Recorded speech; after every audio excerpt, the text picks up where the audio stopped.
Sicotte, executive editor of Brewer. Welcome to another edition of the Brewer podcast. We are on YouTube and Spotify. Make sure you're liking and subscribing there to follow every single week as we update the podcast. Also, we're sponsored by Keg Logistics, and you can go to keglogistics.com/brewermag for more details. Well, of course, here at Brewer Mag, we're a business resource for the industry of the craft beer industry. And I think sometimes, yes, the art and the passion is definitely an important part of craft beer, but staying in business is pretty important as well. And I love the transparency. I saw this on July 28th. Triple Crossing in Richmond, Virginia, posted a blog post. Jeremy Wirtes, one of the co-founders and the head brewer, posted called "The Barrel-Aged Elephant in the Room: Why Our Barrel-Aged Program is on Hold and How Our Double IPA releases are changing and where our creativity is heading next." And obviously, sometimes consumers don't understand the realities of, especially when it comes to big beers, a lot of hop heavy beers, and double mashing, things like that. Like, they just don't understand that part all the time. So it was really neat to be able to see what Jeremy wrote. I contacted them, wanted to talk more about it because I think there are a lot of breweries in the industry that are seeing those same problems where, yes, it's a losing situation when it comes to making these beers. And if you want to be able to continue to move your brewery in the right direction, sometimes that means those things do have to go on hold. He does talk about what they want to do in the future for their barrel aging stuff as well. But we kind of get into the nuts and bolts about the difficulties that it is to have a barrel age program or to be making a lot of hop heavy hazy double IPAs and things like that.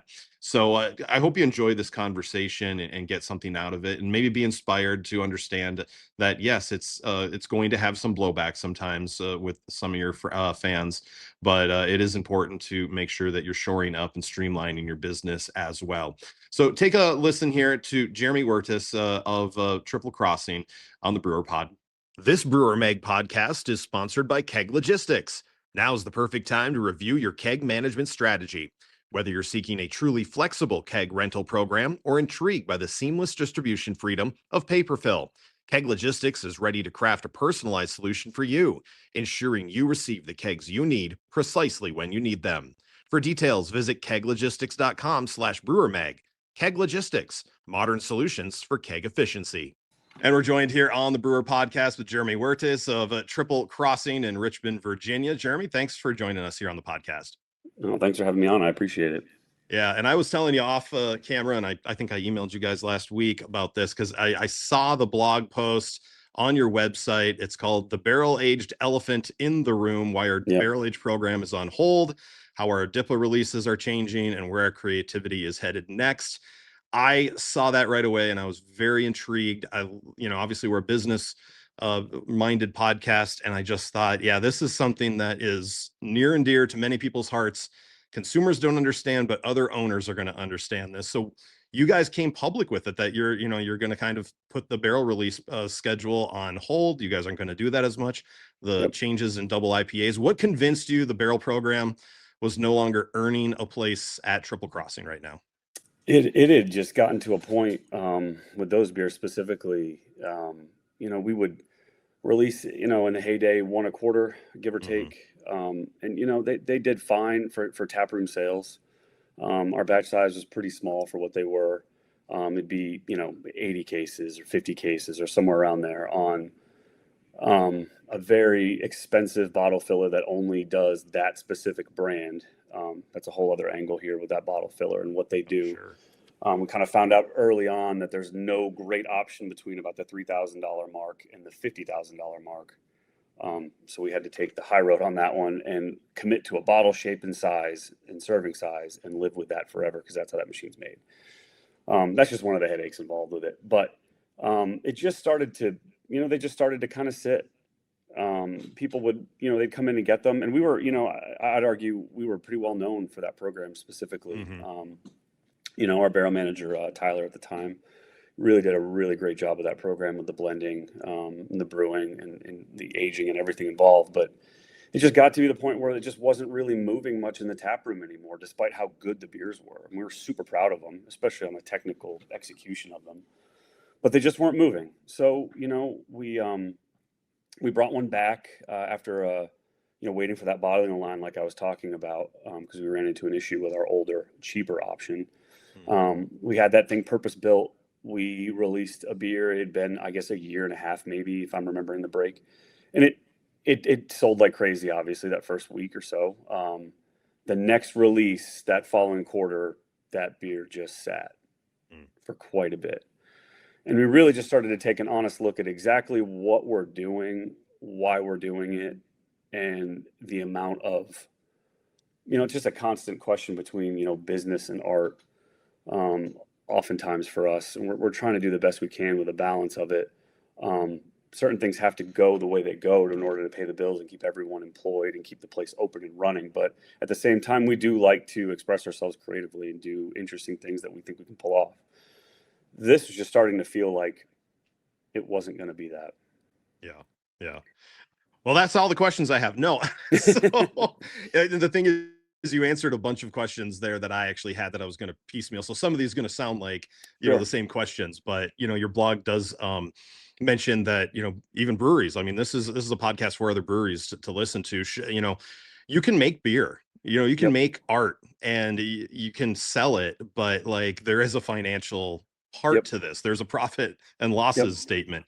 How has that mindset changed for you guys over this last, I think it's 12 years that you guys have been open now, to evaluate your product line and not, for every product line, not just the barrel aged stuff.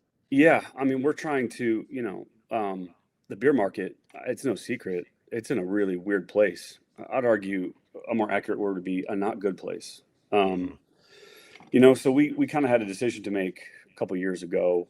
We were very late to the distribution game of our packaged beer. We held out for a really long time to maintain full control and to sell, on site between our 3 retail locations. That was really the focus. And we held out for as long as we possibly could.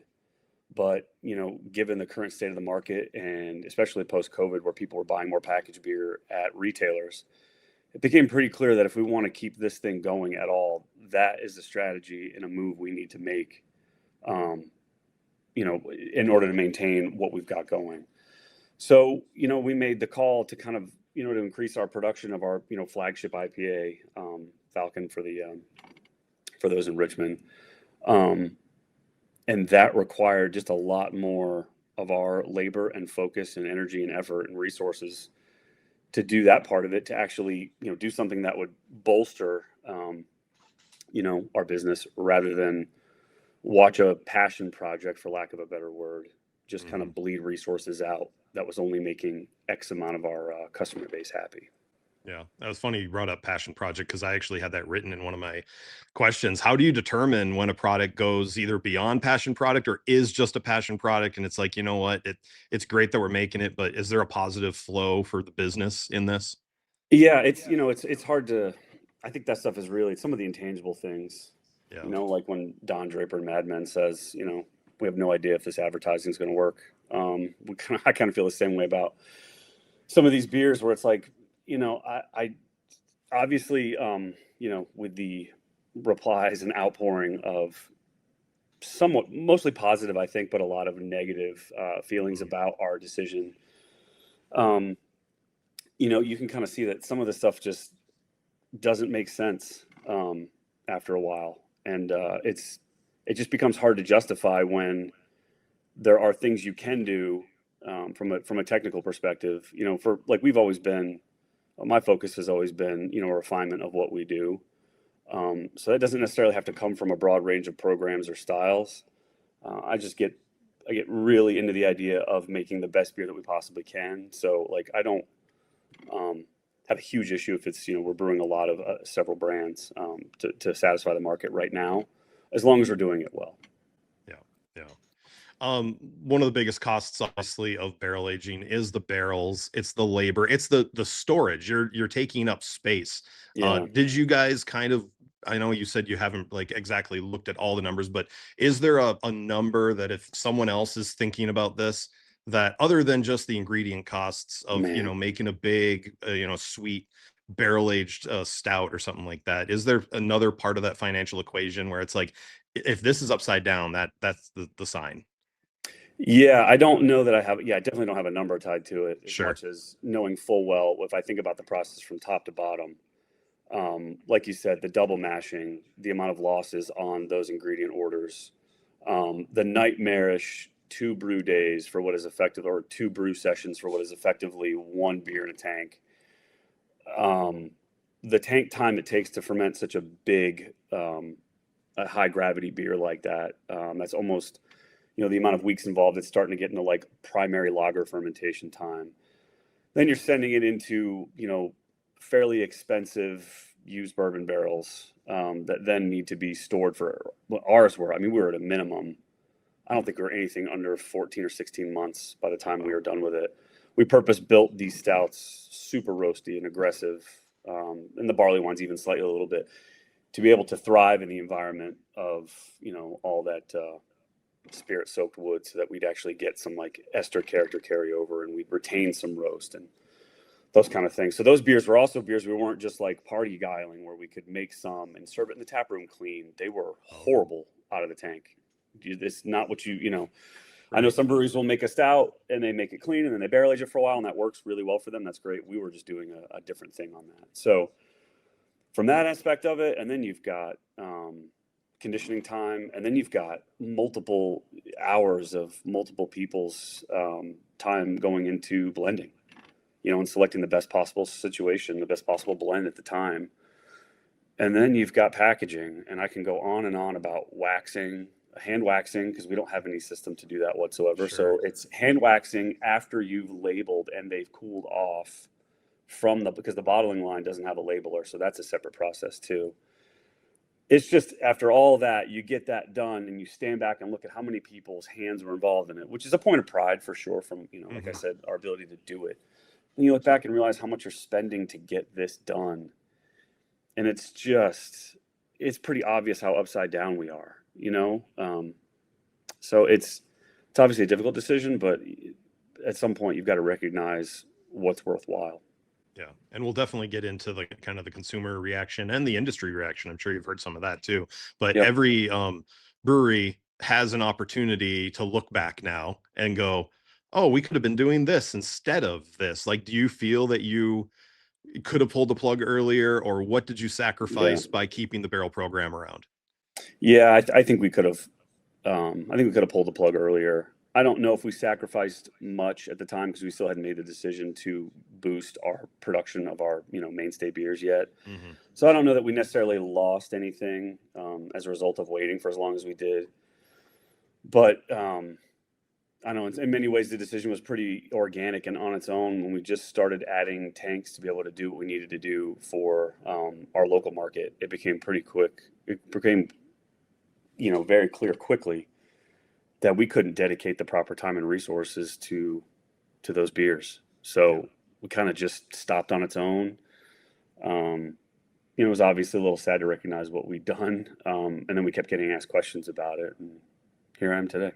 Yeah. Like, what was the timeline for this? Like, when's the last, time you guys Man. made a beer just a barrel age? This had to have been a couple years now, Yeah. maybe 2.5, 3 years ago, give or take. Okay. Yeah. And we did actually, maybe 2 years ago, we offered, what did we offer? We offered a black barrel aged barley wine on draft. We put a blend together, some of the better stuff we had, and we just said, we'll do this on draft only for customers in the tap room, no bottles to go. That's a way easier ask on the team from a blending perspective. And that sat for quite a bit, despite it's when people seem to enjoy it, but it just sat forever because you couldn't take it home in a 500 milliliter format. Yeah. Yeah. And the other thing, and I'm going to scroll down looking at the website for you guys, kind of near the end, you did say what's happening with our double IPAs, and things are going to change there as well. And again, that it talks about just its ingredients, it's especially the hops. It's like you said, the extra loss of volume between adding hops along with mashing. How does your double IPA program even change now? It's been the way it is now for I'd say a couple of years. Okay. We have a rotating selection that when we can fit them in, we do. Nectar and Knife is our house double IPA. If we had one, it always has been. So that one's available a little more regularly than others. But these days it's really just kind of cycling in the hits of our double IPA brands when we can make room for them. It's been difficult to offer more than a few a year for a couple of reasons. Obviously, I think many of the detractors of our position would say that it's due to the fact we're making so much Falcon, and some of there's truth there too. But it's also largely because we'd have more than one on at a time for the last, call it 4 or 5 years easily. The freshest one would cannibalize the previously fresh one, and then things would go stagnant. We found it to be a way better perspective to offer those beers one at a time in our tasting room, the way we kind of always had done. I mean, obviously during the heyday when everyone was selling cans right out of the tasting room at ridiculous rates back in the 2018 days. We could have 2 or 3 double IPAs on at a time and they'd be fine. But for freshness, and given the fact that we don't distribute almost any of them, we still just do them, a 40 barrel tank at a time here. Gotcha. And now let's get into the customers a little bit, but first let's talk about just the buying behavior of a customer and how things have changed for you guys. You're going to see this, obviously. What was the big change that, and you kind of touched on most of this, but do you think there's things like people's tastes have changed? Your clientele's gotten older. They're not drinking Absolutely. the same things. Yep. Price sensitivity. I mean, things change. Like, are you seeing all of these and seeing those as, yep, check mark? Yeah, 100%. I think, I can speak to it too as a, someone who's aging, getting older in this game specifically, and just how compressed a brewer's beer life cycle is. I watched it earlier, where, some of these, the hazy IPA thing as it started, really just seemed to be very easy for people to like, given the, they look like orange juice and pineapple juice. They smell like it and taste like it. A previous brewer used to call it kindergarten flavors. You can find those in there and like them pretty quickly. Yeah. I'd like to think ours were a little more still beer-y, for lack of a better word. We never shied away from dank or resin. The Columbus and the dank or Simcoe side of things. We never strayed away from that. So we always included that to get kind of a rounded character. But we watched those people, they came and they enjoyed them. Same with those fruited sours that everyone liked. Those are just easy to enjoy.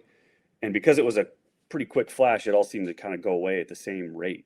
And what you've got left behind are people who, just love beer like we do, but they're, our audience is aging alongside of us is what it feels like more than ever. And they want lower alcohol options. They want mainstays that they're comfortable and used to. Our lager program is a huge display of all of those things from both sides, from the consumer side and from the production side here. Yeah. And people just, myself included, the big impressionable beers are just not what our audience seems to want the most of, despite the fact that I think some of those comments would have you believe the alternative. Yeah. Let's go into that, because I kind of want to, I was going to get to that too, but I think it goes with this. And that's kind of probably why I saw it, because it drives the algorithm when people are arguing about things. Yeah. So I see it pop up on my Brewer feed. Yep. And it was, what have you gotten out of that? Do you think it's a vocal minority versus, or do you think it's a vocal majority? But it's your business too. You have to be able to know what's better for you guys than what the consumer might sometimes think. This Brewer Mag podcast is sponsored by Keg Logistics. Now's the perfect time to review your keg management strategy. Whether you're seeking a truly flexible keg rental program or intrigued by the seamless distribution freedom of paper fill, Keg Logistics is ready to craft a personalized solution for you, ensuring you receive the kegs you need precisely when you need them. For details, visit keglogistics.com/brewermag. Keg Logistics, modern solutions for keg efficiency.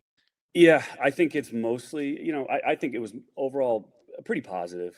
I'm certainly not one to look at things as mostly positive. So that's a stretch for me to do that. But even in this moment, I look at it and I think it was mostly positive from people that kind of understood, especially from, you can see there's some people who completely understand the current beer market in a lot of those comments, especially on Reddit, maybe not so much on Instagram and Facebook, but you could tell there were some people who understand where the current beer situation is. And, we got applauded a few times in our local one for not asking for people to come out and support us. We haven't had to do that, and that's that's a point of pride for us too. But it's also because we make decisions like this that are difficult and uncomfortable. And much like I wrote in which I don't think not anyone, but I think a bunch of people did not read that thing fully. It's not as though that's something we we wanted to do. Like it Yeah. obviously, it costs. It's a point of pride. Me explaining this costs, the feelings of that we've let something down, or that, the program was so good because it was, and we've decided to stop it for reasons, such as these. And it was all in an effort of transparency. We kept getting asked Yep. about it pretty regularly by some, strong opinion people, which is great. You need them in beer for sure. Mhm. But at the same time, the writing's on the wall with the numbers. Sometimes it just has to make sense financially, and it just didn't. So we wanted to offer, a transparency on it and really explain it to people so that we wouldn't have to so then I have to send out emails to people that look just like the thing I wrote up that we posted. Sure. I guess in the grand scheme of things, at least people care enough to voice their opinion. I mean, you got to Yeah, they look at it that do. way. Yeah, they do. And it's really great. And a lot of people almost none of what they said was wrong from the perspective of you guys are really good at this and now you don't do it anymore. That's bogus. I get it. I completely get it. It's not that we don't want to do it. It's just that it is not the right thing for us to do right now. And honestly, and I wrote in this too, and people can take this for what they want. They can believe it or not. But I also, with that program does return, it's going to look really different Yeah. than it did back then, without question. And that speaks directly to what, the team is personally into right now as far as beer goes. Mm. Which I don't think anyone read that we're doing some incredibly interesting, if not difficult sells on our 7-barrel pilot system. But because it's 7 barrels at a time and it's draft only, there's not a ton of risk involved in that if that doesn't go well. I don't have a year and a half or 2 years built into the most ridiculous ingredient purchase that we made 2 years ago, with these beers. These are Right. most of the time, almost every brewer here just wants to make something mid-gravity, an interesting style that we don't normally make a ton of, but maybe it's in our wheelhouse. And we put it on with care and love, and usually they're all open fermented at the 7-barrel level, which is pretty cool too. So, Nice. speaking of creativity, I think that's where we're headed, a lot more so than big impressionable styles. Yeah. And that's cool. Like, has it changed like you were just talking, ordering thing? Like when it comes to, okay, these are the malts we're going to need. Yep. These are the hops we're going to need. Like Yep. how much has that changed and streamlined, which is the important part of this? A lot, and it's from a business perspective and from a quality perspective, honestly, that's allowed us to really dial in, particularly hop selection. Now we've got a set amount of varietals we know we need because our schedule is fairly well built out. It still fluctuates and changes, but this is as tight of a control as we've ever had on our ordering. It allows us to choose the varietals and the lots we want and get almost to the pound what we need. Mm. Whereas, I won't go into numbers, even though I do know these numbers and they're terrible. We used to over contract Sure. to a point that it's so far beyond embarrassing. On top of that, we'd be left over with, X amount of dollars we would owe to hop providers and try and figure out ways to mitigate that at the end of every year because we wanted to order this cool hop and this cool hop for double IPA. And we could make an IPA with this one when it was offered to us. And all these things are really cool, but it's so difficult to use those hops in any meaningful way if you don't have a program for them, especially at our size now. So the streamlining on the ordering has only gotten easier and more efficient and arguably better. Our whole team now for the last couple of years has been involved in hop selection. We don't send anyone out to hop selection because I don't want to send everyone out and try and foot that bill from a production standpoint. But if our hop providers are willing to send hops to us for choices, our whole team gets to get in on it and they get to compile results and have a voice. And then we make those decisions based on that. So all of that stuff has definitely gotten a good bit easier to track. Yeah. And it's just a part of being a more mature brewery. Yep. You end up discovering this. And one of the Yep. things that probably was a little easier in this was separating emotion from economics. I'm sure if you had told yourself 10 years ago, this is what we were going to do, you would have Yep. slapped yourself, but now you Absolutely. understand. Yep. Yep. The Um, whole market and landscape have changed, and it's also just, the beers we drink too. It's like those things are not, those things aren't on my radar anymore for what I want to drink, for what I want to enjoy when the time comes. And I'm certainly not hearing it from our production team either. So I think us going down the road of our, highly drinkable, mid-grade ABV styles to the occasional double IPA thing, or even larger gravity beer when the time calls for it's fine. mhm. And I think that's us, continuing to play the long game like we have for quite a while. Is there any cool styles that you are doing that you are really excited about that is, kind of been opened up for you? Yeah, we're going to do an English stock ale, whatever that actually is. We're going to be doing one of those here pretty soon. We've got a Viennese country beer on, which is, I don't even know, I think our production manager, Savannah, saw a reference to that somewhere and then wanted to formulate what that might be Hmm. when she was over in Germany last. I formulated a Scottish 60 that sold pretty well, which that's just a style that no one cares about. But it was cool, it was fun, and people are taking to these things, which is also neat too. I mean, they're 7 barrels, so they're not huge, and we have 3 Yeah. locations. So you're talking a few half barrel split between the locations for service, but people are taking to them. They seem to like them. So it's been really fulfilling for us to see, you know, the spark of creativity at least be able to show up in that rather than it be, 40 barrel batch, canned double IPA. Yeah. And sometimes you can make stuff like that. And on the internal end, you know what you're making. And when it Yep. comes out to the public, sometimes you let them decide, oh, this tastes like this or Yep. whatever, like I've had a friend here locally who has changed one of his beers a couple times just in the name process. It's still the same beer, but it's just Yep. finding the way to advertise it to people for that it to click in their head. Yep. That can be that. So you can make these kind of classic styles that people will be like, oh wow, this is cool. This reminds me of this. And all of a sudden Yep. you can run down the road with it that way as Yep. well. Yep. That's neat. And there one more before we get to kind of the what other breweries should be thinking about if they're going through this. But how was there any disagreement internally? And it's kind of it was never really was like we're making this decision right now. It kind of just Yep. progressed. So Yep. you probably haven't seen much from the employee side of things. No, it was on the emotional side of it. Yeah. The feeling like you're going to give up something, and you are. I mean, you have to when you make a decision like that you're giving up an intangible that we might not see back here, which Hmm. there's a couple of multiple people that told us bye forever on social media. And whether Yeah. that's true or not, or if that's to get a like on the post, I don't know. But, it's hard not to take those things to heart sometimes and realize that maybe you've alienated some people, which is absolutely not the intention. But, here we are again. Our backs are against the wall on it. And that was a decision we had to make. So, no, other than just from an emotional standpoint and just the lamenting at how well that program was received. Um, Other than that, no. When you pull your emotions out of things and look at it from the top down on the financial side, you just have to make that call sometimes. Do you believe more breweries are nodding their heads in agreement, or have people reached Uh, out and said, you know what, I'm glad you made it, public because maybe it'll be easier for us to talk about this too. yeah, I've heard from a few industry folks that they appreciated what we said. They're not going to go public with it, obviously, and I think there's still the other thing too is like it's all. Man, every business is so different, and every brewery to some degree is different in how they're run and what they view is worth burning, some cash for.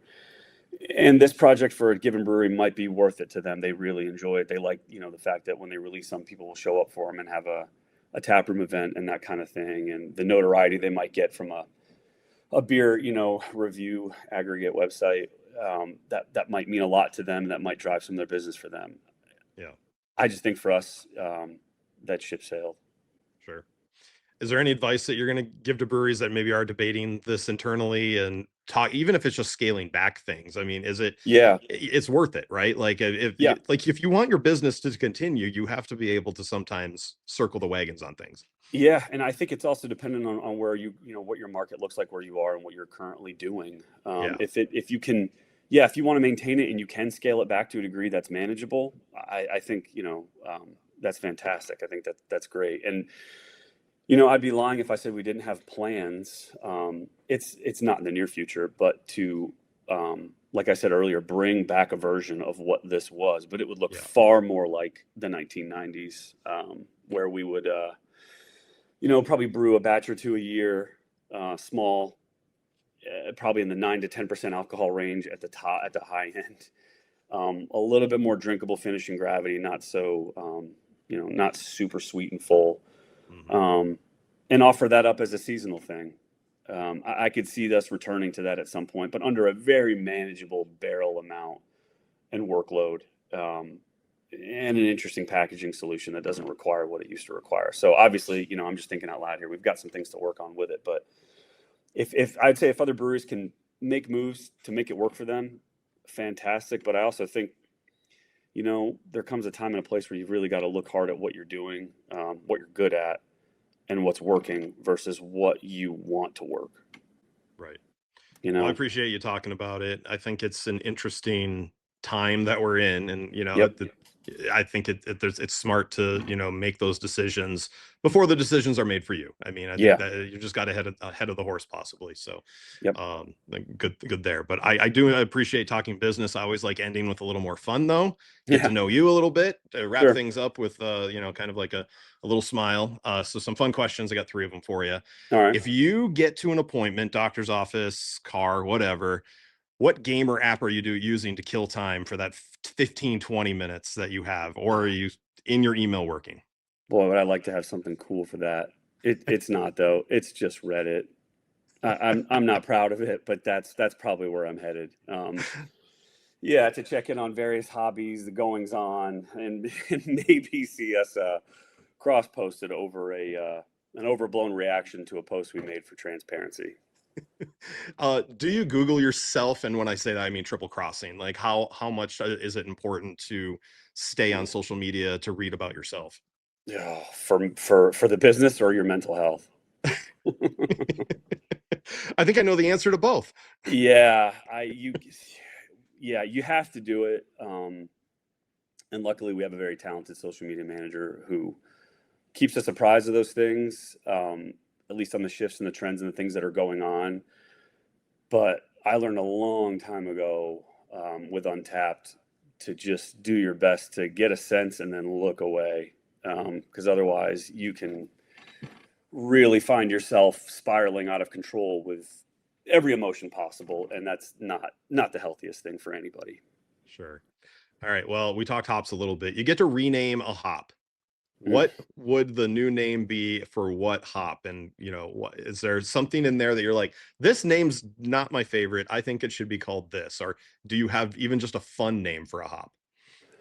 No, you know, no, I do have hops names that I don't like. I don't think any of the brewers like Crush a whole lot with a K, Mm, despite the fact that that hop's pretty good. yeah, No, naming takes me too long. I wouldn't be able to do that on the spot, but I know I sure. definitely don't love that name. Um, there's a bunch I wouldn't rename.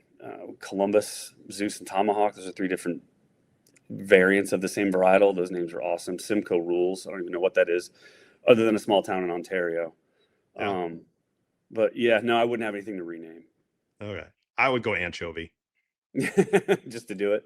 Just, yeah, anchovy needs another name. It's just, there's too many people that the associations there. Yeah, yeah, yeah. I'm surprised every time they do something like that. It's just surprising what they pick and choose. Yeah. I think Simcoe, if it is off that, John Simcoe was a British general in the Revolutionary War, and he ended up being governor of Canada for a while. Then okay, well then I heard it was from a small town in Canada. That would make sense. Okay, that's cool. That's funny. I literally just finished watching. It was on AMC like 10, 15 years ago, called Turn, and it was Yeah, oh about like yeah, the spies of General Washington, yep, and Simcoe is one of the guys in there. So, oh, kind of fun yeah. there. All right, last one. Which beer in your portfolio do you wish people loved more? Mm, loved more. I have one. I mean, I guess we haven't brewed it in a few years, so I don't know if it's part of the portfolio anymore. But I wanted it to be. We brewed. This was a few years ago now. We brewed an 8% West Coast style double IPA, and It's hard to put it into perspective, I guess, back then. That just wasn't happening. There Mm, weren't West Coast beers being made. And I'm not going to tell you that we figured out how to do it or that we brought it to the. That's not the point of that whatsoever. But we started pretty quickly making our mainstay beers. We would make West Coast versions of them.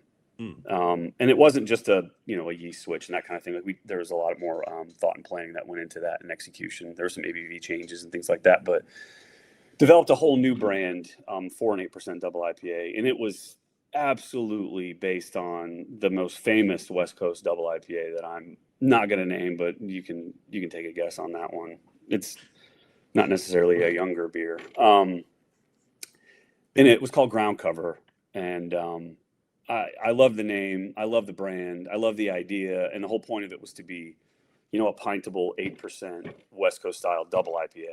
Mm. Like we'd served it in 16-ounce pints. That was the idea, and it just never took off.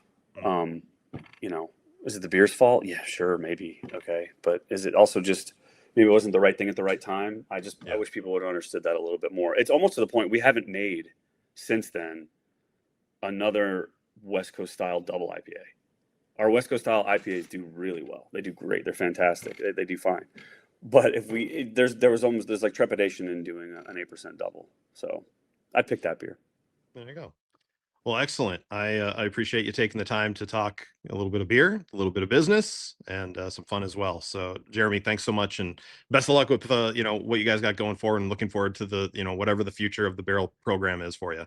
Yeah, appreciate you allowing me the chance to explain a little bit more to those who are interested.